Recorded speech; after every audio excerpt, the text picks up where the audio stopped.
Hi, welcome to the field, and I'm Leanne. Today we are working on preparing an aerial ULV adulticiding application. Aerial adulticiding sprays allow you to treat a large area in a relatively short period of time. In addition, you can treat mosquito habitats bordering residential areas, as well as areas that are traditionally inaccessible to ground spraying. However, these missions take time to plan. When preparing for aerial adulticide missions, careful consideration should be given to application timing, application altitude, swath width, and factors such as target species, habitat, safety, weather, and the size of the spray block in the decision-making process. In order to plan and execute efficient aerial application operations, it is important to understand the factors governing the movement of aerial spray droplets from the time it comes out of the nozzle and leaves the aircraft to the point in which it impacts an adult mosquito in the target zone.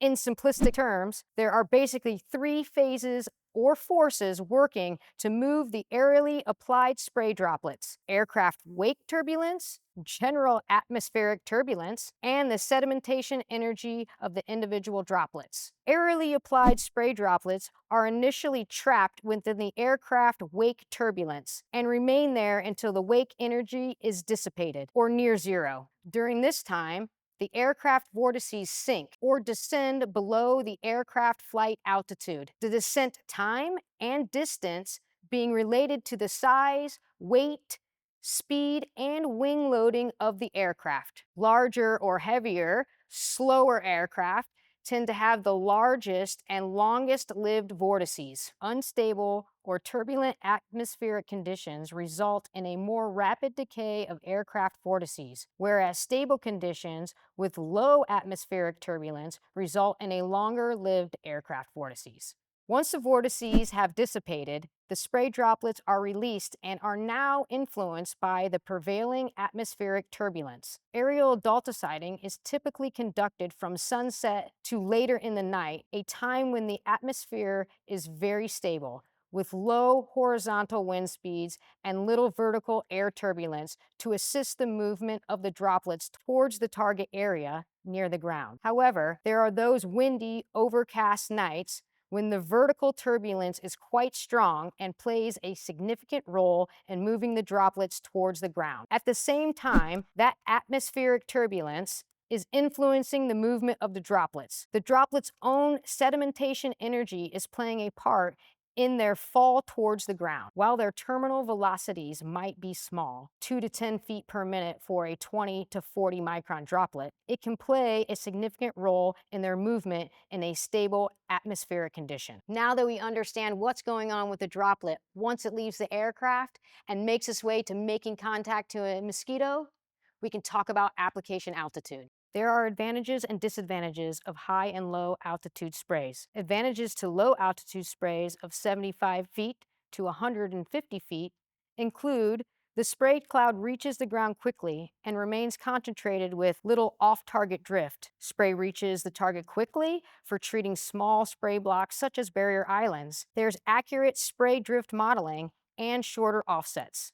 Advantages to high-altitude applications of 200 to 300 feet include safety due to fewer obstructions at higher altitudes, wide dispersal leads to lower deposit peaks, larger offsets, so suitable for large spray blocks, and it is less visible to the public. Conversely, disadvantages to low-altitude applications include more potential for obstructions below 200 feet, and low-flying aircraft can cause alarm to public due to loud noise and close proximity. Disadvantages to high-altitude applications include spray drops becoming widely dispersed and diluted on the way to the target, having potential for off-target drift. It is more difficult to drift model accurately, and larger offsets are typically required. Aerial ULV adulticiding applications are typically applied when weather conditions are conducive to keeping the spray cloud close to the ground, typically when thermal energy is low or thermal inversion has occurred. All aerial ULV adulticiding products have specific recommendations regarding the proper weather conditions for successful applications that must be considered when timing applications. To date, no ULV adulticide on the market can penetrate inversion, as it is against the product label recommendations to do so. Therefore, our missions will be scheduled to begin about an hour after sunset. An aerial application should be planned with the swath, offset, and spray blocks determined before spray on. Spray maps and routes will need to be customized for each target spray block. Spraying should begin at the downward end of the spray block, and successive spray passes should be made moving upward with each pass. It is important to create an optimum swath when possible. It's achieved when the products are applied from the aircraft that is flying perpendicular to the wind direction. Offsetting flight lines may be necessary to account for altitude, wind conditions, and geography at the time of application. The offset for the spray application is determined by finding the distance where the peak spray cloud concentration hits the spray block.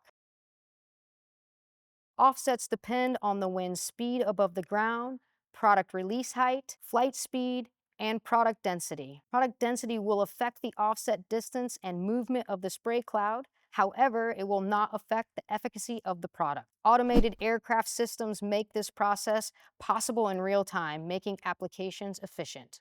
Many considerations go into planning a successful aerial adulticide application. Application timing is crucial. Conducting missions after inversion occurs and in a stable environment with appropriate wind and offsets is always the best practice.